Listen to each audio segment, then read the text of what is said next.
Hello guys, welcome back to our channel. Today I'm going to show you how to change your language preference on the Quotex trading app. To follow along, you'll need to already have the Quotex app installed on your phone. And so if you do, go ahead and open it and log into your account.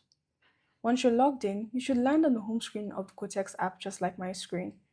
Now, if you look at the bottom of your screen, there's a navigation bar with 4 icons. You're going to tap on the last icon on the far right, the one with 3 dots inside of a square. This will open up a new menu.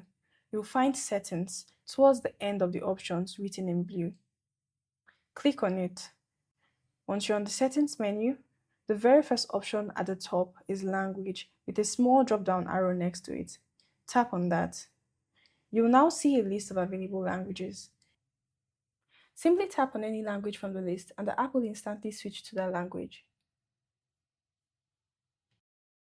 I won't be selecting a different language now just because I speak English and it might be tricky to navigate back to English once changed, but you get the idea. And that's it. If you followed along, you'd have learned how to change your language on the Quotex app. If you found this video helpful, don't forget to like, comment, and subscribe for more tips. See you in the next one.